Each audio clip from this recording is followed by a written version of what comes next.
This is one of my favorite books. It covers the whole of history. It actually is a summary of a 10-volume series of books called The History of Civilization. I'm now going to make a summary of the summary. And I'm going to do that by selecting a few sentences from each chapter and reading them out loud, because that's how I like to have fun. The Lessons of History by Will and Ariel Durant. Selected highlights.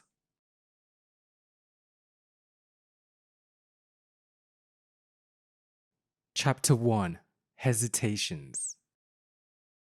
As his studies come to a close, the historian faces the challenge: of what use have your studies been? Do we really know what the past was, what actually happened, or is history a fable, not quite agreed upon? Obviously, historiography cannot be a science. It can only be an industry, an art, and a philosophy. Since humanity is a moment in astronomic time, a transient guest of the earth, a composite of body, character, and mind, we may ask what history has to say about the nature, conduct, and prospects of man under these headings: astronomy, geology, geography, biology, ethnology, psychology, morality, religion, economics, politics, and war. Chapter 2. History and the Earth. In the words of Pascal, when the universe has crushed him, man will still be nobler than that which kills him, because he knows that he is dying, and of its victory the universe knows nothing. To the geologic eye, all the surface of the earth is a fluid form, and man moves upon it as insecurely as Peter walking on the waves to Christ. Man's ingenuity often overcomes geological handicaps. Geography is the matrix of history, its nourishing mother and disciplining home.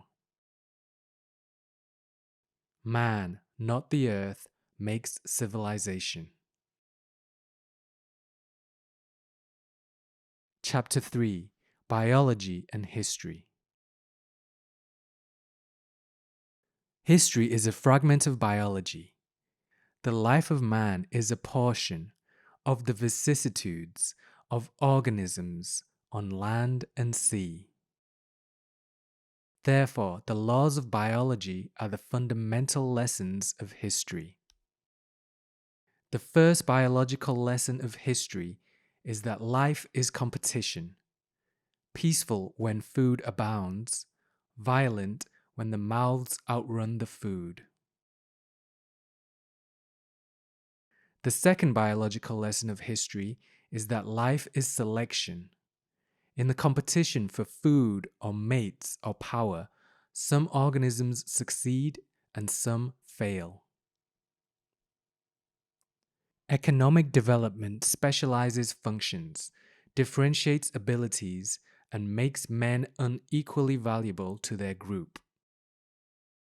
Freedom and equality are sworn and everlasting enemies, and when one prevails, the other dies. The third biological lesson of history is that life must breed.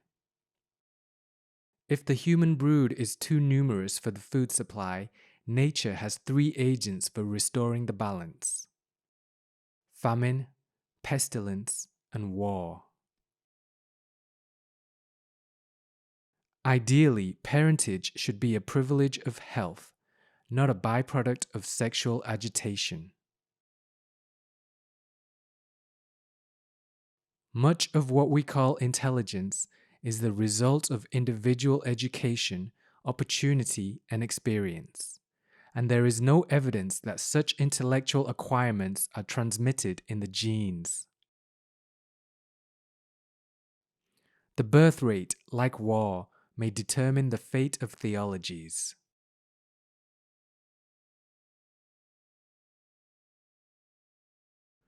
Chapter 4: Race and History.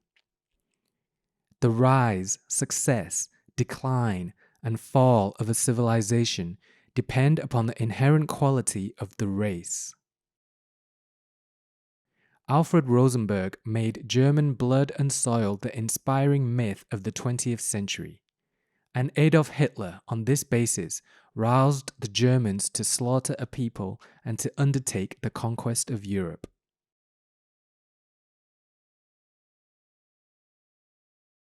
History is colorblind and can develop a civilization in any favorable environment under almost any skin. The ancient cultures of Egypt, Greece, and Rome were evidently the product of geographical opportunity and economic and political development rather than of racial constitution, and much of their civilization had an Oriental source. If the people of Africa have produced no great civilization, it is probably because climatic and geographical conditions frustrated them. Would any of the white races have done better in those environments? Circumstances, geographical, economic, and political, create a culture, and the culture creates a human type. A knowledge of history may teach us that civilization is a cooperative product, that nearly all peoples have contributed to it.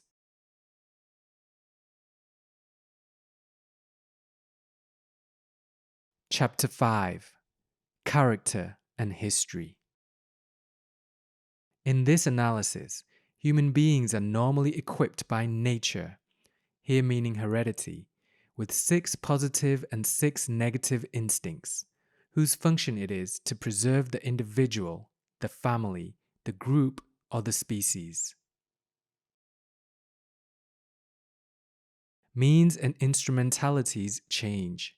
Motives and ends remain the same. To act or rest. To acquire or give. To fight or retreat. To seek association or privacy. To mate or reject. To offer or resent parental care. Evolution in man during recorded time has been social rather than biological. It has proceeded not by heritable variations in the species, but mostly by economic, political, intellectual, and moral innovation transmitted by imitation, custom, or education. The individual is not quite the God that Carlyle described. He grows out of his time and land and is the product and symbol of events, as well as their agent and voice. Without some situation requiring a new response, his new ideas would be untimely and impracticable. The imitative majority follows the innovating minority. No one human, however brilliant or well-informed, can come in one lifetime to such fullness of understanding as to safely judge and dismiss the customs or institutions of his society. For these are the wisdom of generations, after centuries of experiment in the laboratory of history. The conservative who resists change is as valuable as the radical who proposes it. Perhaps as much more valuable as roots are more vital than grafts. Chapter 6: Morals and History. Morals are the rules by which a society exhorts its members and associations to behavior, consistent with its order, security, and growth. If we divide economic history into three stages, hunting, agriculture, and industry, we may expect that the moral code of one stage will be changed in the next. In the hunting stage, a man had to be ready to chase and fight and kill. Pugnacity, brutality, greed, and sexual readiness were advantages in the struggle for existence. In the agriculture stage, for 1500 years, the moral code of continence, early marriage, divorceless monogamy, and multiple maternity maintained itself in Christian Europe and its white colonies. It was a stern code which produced some of the strongest characters in history. The mechanization of economic production suggested mechanistic, materialistic philosophies. Education spread religious doubts. Morality lost more and more of its supernatural supports. In every age, men have been dishonest and governments have been corrupt, probably less now than generally before. We cannot be sure that the moral laxity of our times is a herald of decay, rather than a transition between a moral code that has lost its agricultural basis and another that our industrial civilization has yet to forge into social order and normality. It is pleasant to be relieved of theological terrors, to enjoy without qualm the pleasures that harm neither others nor ourselves, and to feel the tang of the open air upon our liberated flesh. Chapter 7: Religion and History.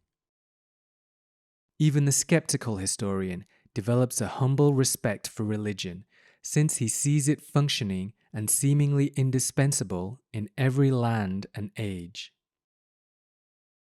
Apparently, it was fear that first made the gods. Fear of hidden forces in the earth, rivers, oceans, trees, winds, and sky. Certainly, sensuality, drunkenness, coarseness, greed, dishonesty, robbery, and violence existed in the Middle Ages. But probably the moral disorder born of half a millennium of barbarian invasion, war, economic devastation, and political disorganization would have been much worse without the moderating effect of the Christian ethic, priestly exhortations, saintly exemplars, and a calming, unifying ritual. Does history support a belief in God? If by God we mean not the creative vitality of nature, but a supreme being, intelligent and benevolent, the answer must be a reluctant negative. If history supports any theology, this would be a dualism like the Zoroastrian or Manichaean. A good spirit and an evil spirit, battling for control of the universe and human souls. The growing awareness of humanity's minuscule place in the cosmos has furthered the impairment of religious belief. In Christendom, we may date the beginning of the decline from Copernicus in 1543. One lesson of history is that religion has many lives and a habit of resurrection. How often in the past have God and religion died and been reborn? There is no significant example in history before our time of a society successfully maintaining moral life without the aid of religion.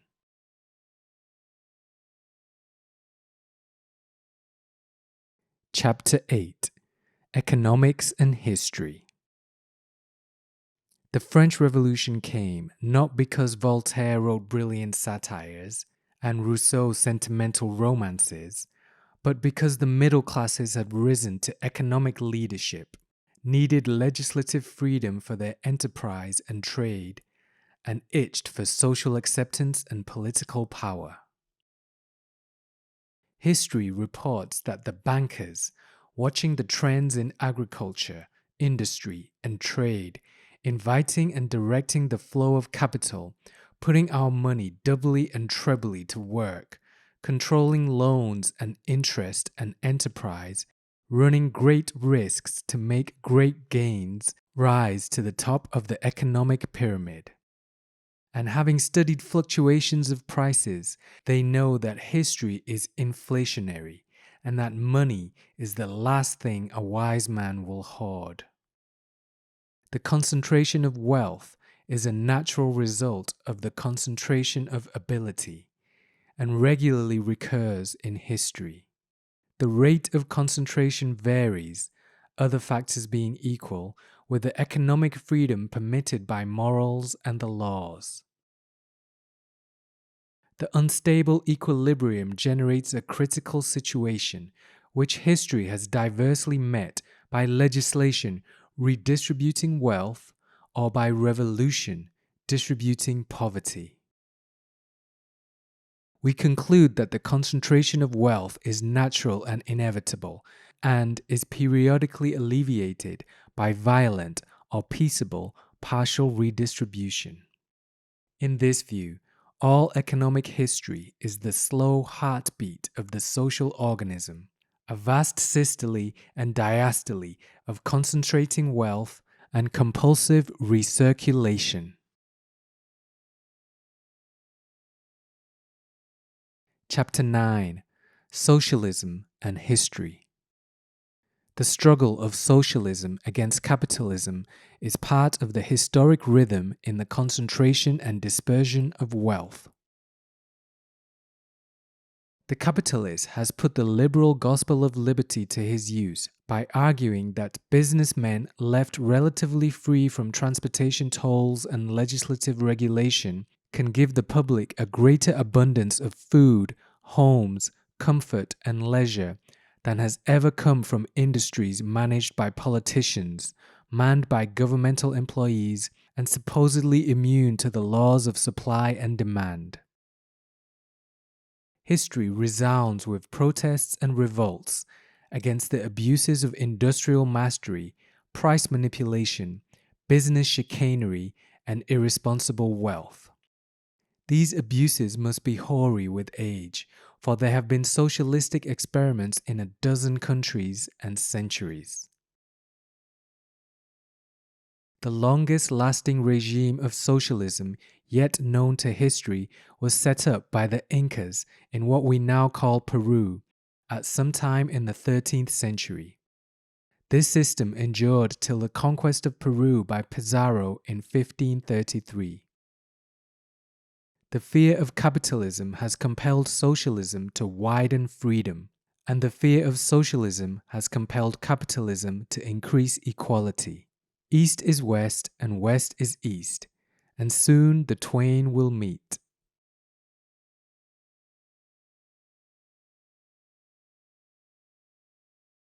Chapter 10: Government and History.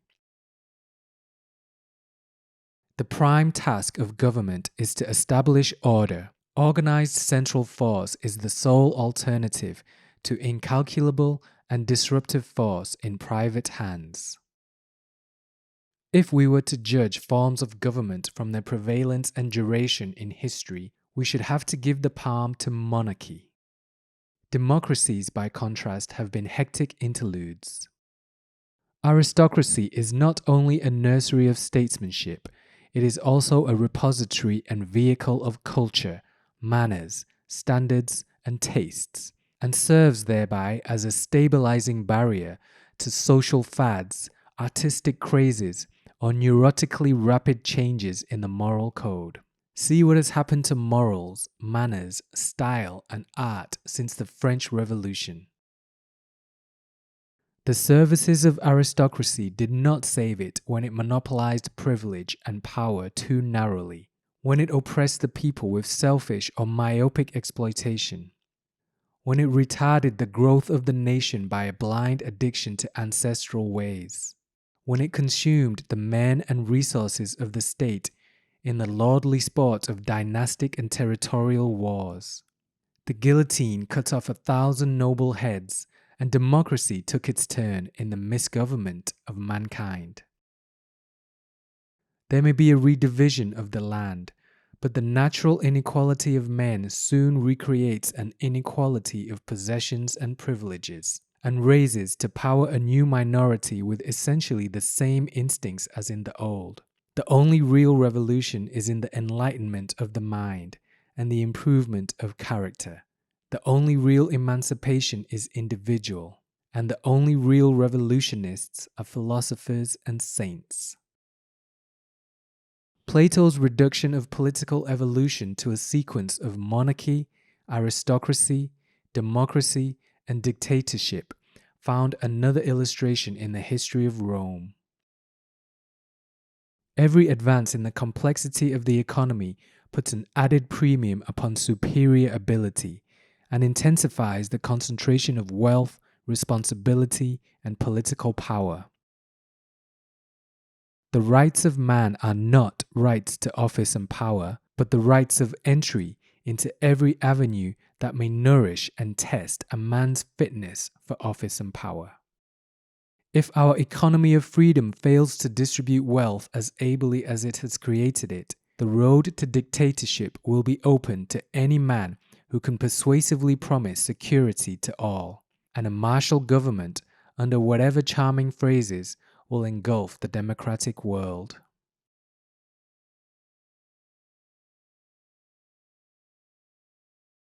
Chapter 11: History and War.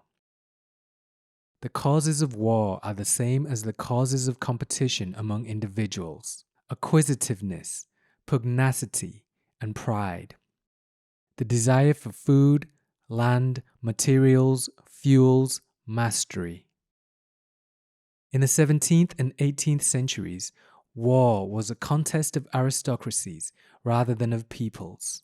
In the 20th century, the improvement of communication, transport, weapons, and means of indoctrination made war a struggle of peoples, involving civilians as well as combatants, and winning victory through the wholesale destruction of property and life. Even a philosopher, if he knows history, will admit that a long peace may fatally weaken the martial muscles of a nation. The 10 Commandments must be silent when self-preservation is at stake. A world order will come not by a gentleman's agreement, but through so decisive a victory by one of the great powers that it will be able to dictate and enforce international law, as Rome did from Augustus to Aurelius. Man is a competitive animal. His state must be like himself, and natural selection now operates on an international plane. Chapter 12: Growth and Decay. Civilization is an intricate and precarious web of human relationships, laboriously built and readily destroyed. In a developed and complex civilization, individuals are more differentiated and unique than in a primitive society, and many situations contain novel circumstances requiring modifications of instinctive response.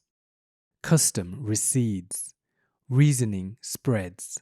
The results are less predictable. There is no certainty that the future will repeat the past. On one point, all are agreed. Civilizations begin, flourish, decline, and disappear, or linger on as stagnant pools left by once life-giving streams. What are the causes of development, and what are the causes of decay? If we put the problem further back and ask what determines whether a challenge will or will not be met, the answer is that this depends upon the presence or absence of initiative and of creative individuals with clarity of mind and energy of will, which is almost a definition of genius, capable of effective responses to new situations, which is almost a definition of intelligence. When the group or a civilization declines, it is through no mystic limitation of a corporate life, but through the failure of its political or intellectual leaders to meet the challenges of change. Caught in the relaxing interval between one moral code and the next, an unmoored generation surrenders itself to luxury, corruption, and a restless disorder of family and morals. At the end of the process, a decisive defeat in war may bring a final blow, or barbarian invasion from without may combine with barbarism welling up from within to bring the civilization to a close. Nations die, old regions grow arid, or suffer other change. Resilient man picks up his tools and his arts and moves on, taking his memories with him. Chapter 13. Is progress real? Since we have admitted no substantial change in man's nature during historic times, all technological advances will have to be written off as merely new means of achieving old ends. The acquisition of goods, the pursuit of sexual pleasure, the overcoming of competition, the fighting of wars. Our comforts and conveniences may have weakened our physical stamina and our moral fiber. Have we given ourselves more freedom than our intelligence can digest? Perhaps we should first define what progress means to us. If it means increase in happiness, its case is lost almost at first sight. Our capacity for fretting is endless, and no matter how many difficulties we surmount, how many ideals we realize, we shall always find an excuse for being magnificently miserable. There is a stealthy pleasure in rejecting mankind or the universe as unworthy of our approval. We shall here define progress as the increasing control of the environment by life. It is a test that may hold for the lowliest organism as well as for man. If the present stage is an advance in control of the environment, progress is real. If the prolongation of life indicates better control of the environment, then the tables of mortality proclaim the advance of man. Shall we count it a trivial achievement that famine has been eliminated in modern states, and that one country can now grow enough food to overfeed itself and yet send hundreds of millions of bushels of wheat to nations in need? Are we ready to scuttle the science that has so diminished superstition, obscurantism, and religious intolerance, or the technology that has spread food, home ownership, comfort, education, and leisure beyond any precedent? Would we rather have lived under the laws of the Athenian Republic or the Roman Empire than under constitutions that give us habeas corpus, trial by jury, religious and intellectual freedom, and the emancipation of women? If education is the transmission of civilization, we are unquestionably progressing. We may not have excelled the selected geniuses of antiquity, but we have raised the level and average of knowledge beyond any age in history. To those of us who study history not merely as a warming reminder of man's follies and crimes, but also as an encouraging remembrance of generative souls, the past ceases to be a depressing chamber of horrors.